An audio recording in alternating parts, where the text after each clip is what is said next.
Air strike आधी रात को की गई और इस एयर स्ट्राइक के बाद जो है किस तरीके से यहाँ पर जो आतंकी थे वो भी मौजूद थे हेडक्वार्टरों में, तो कई आतंकियों के मारे जाने की खबर है। हालांकि हमले में कितने कह सकते हैं लोग घायल हुए हैं, एग्जैक्ट संख्या कितनी है मरने वालों की ये भी पता नहीं चला है। लेकिन पाकिस्तान के रक्षा मंत्री ख्वाजा आसिफ ने पाकिस्तान का जो टीवी नेटवर्क है जियो टीवी, उससे बातचीत में कहा है कि भारत ने अपनी ही हवाई सीमा से पाकिस्तान पर मिसाइल हमले किए हैं जो सीधे नागरिक इलाकों पर गिरे हैं, ये दावा किया जा रहा है। लेकिन ऐसा नहीं है, भारत ने अपनी सीमा से हमले जरूर किए हैं, लेकिन ये हमले पाकिस्तान में पीओके में किए गए हैं, उस पीओके में जो पाकिस्तान के कब्जे में है और उस जगह पर किए गए हैं, वहां पर भी आम नागरिकों को निशाना नहीं बनाया गया है। पीओके में उन ठिकानों को उड़ाया गया है जहां पर आतंकी रहते थे, जहां पर आतंकियों के मुख्यालय थे, हेडक्वार्टर थे, दफ्तर थे, जहां से साजिशें रची जाती थी भारत के खिलाफ, जहां से रणनीति बनती थी भारत के खिलाफ, उन आतंकी ठिकानों को तबाह कर दिया गया है। तो वहीं दूसरी तरफ आप देखिए पाकिस्तान के जो वजीर आलम है, प्राइम मिनिस्टर शहबाज शरीफ, वो तो बौखला गए हैं एकदम। उनका कहना है कि भारत ने हम पर युद्ध थोप दिया है, जबकि ना तो उनका कोई आम नागरिक मारा गया है, ना तो उनके सैनिक मारे गए हैं। ये एयर स्ट्राइक आतंकियों पर है, भारत की लड़ाई आतंकियों के खिलाफ है। तो पाकिस्तान में बौखलाहट किस चीज की है, ये समझ से परे है। और समझ से परे ये है कि वहां के वजीर आलम ही बौखला गए हैं और वो धमकी दे रहे हैं युद्ध की।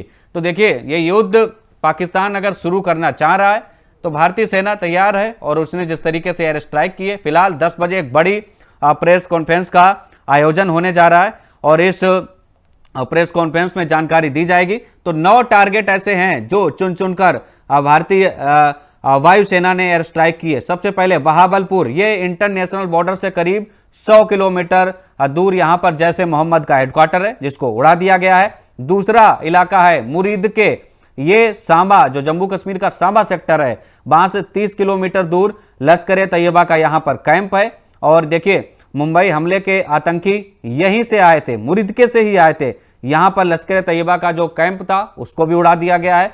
तीसरा लोकेशन यानी तीसरा ठिकाना गुलपुर पीओके में, ये एलओसी के पास पुंछ राजौरी से करीब 35 किलोमीटर दूर है।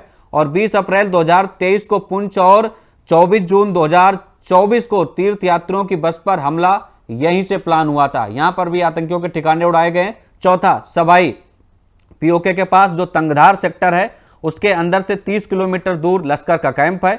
और 21 अक्टूबर 2024 को गांदरबल, 24 अक्टूबर 2024 को गुलमर्ग और 22 अप्रैल 2025 को अभी जब पहलगाम में हमला हुआ, इन सभी हमलों का प्लान सबाई से ही बनाया गया था। सबाई में भी आतंकियों ठिकानों को भारतीय वायुसेना के लड़ाकू विमानों ने उड़ा दिया है। और पांचवा बिलाल, जहां पर जैसे मोहम्मद का लॉन्च पैड है, वो जैसे मोहम्मद जो लगातार भारत के खिलाफ साजिश रचता रहता है। तो देखिए बिलाल में जैसे मोहम्मद के लॉन्च पैड को उड़ा दिया गया है। अब इसके अलावा आते हैं कोटली पर, देखिए राजौरी में जो एलओसी है, लाइन ऑफ कंट्रोल, तो देखिए वहां से 15 किलोमीटर दूर लश्कर तैयबा का कैंप है कोटली में, और यहां पर करीब 50 आतंकी बताए जा रहे हैं जो रहते थे, उनको उड़ा दिया गया है। इसके अलावा अगर बात करें बरनाला, तो देखिए राजौरी के पास से एलओसी से 10 किलोमीटर दूर आतंकी कैंप था, यहां पर भी तबाह कर दिया गया है। अगली बात करते हैं महमूना, सियालकोट के पास इंटरनेशनल बॉर्डर से करीब 15 किलोमीटर दूर हिजबुल्लाह का ट्रेनिंग सेंटर है, यहां पर भी इसको उड़ा दिया गया है। फिलहाल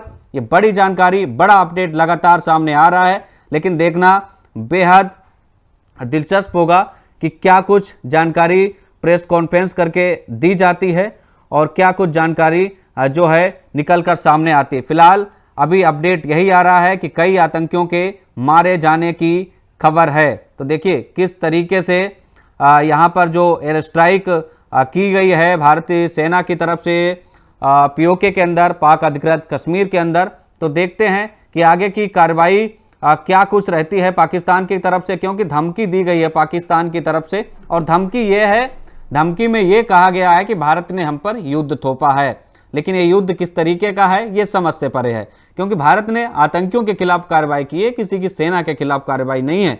और यही भारत ने अभी अमेरिका के जब रक्षा मंत्री से बात की, तमाम देशों के मंत्रियों से बातचीत की गई, उसमें भी यही बातचीत की गई है। तो देखिए किस तरीके से ये जबरदस्त तरीके की कार्रवाई हुई है, और लगातार हम आपको तस्वीरें साझा कर रहे हैं कि किस तरीके से यहाँ पर चीज़ें निकलकर सामने आ रही हैं। फिलहाल ये बड़ी जानकारी, बड़ा अपडेट, भारत ने पहलगाम हमले का बदला ले लिया है और पहलगाम हमले के अब बदले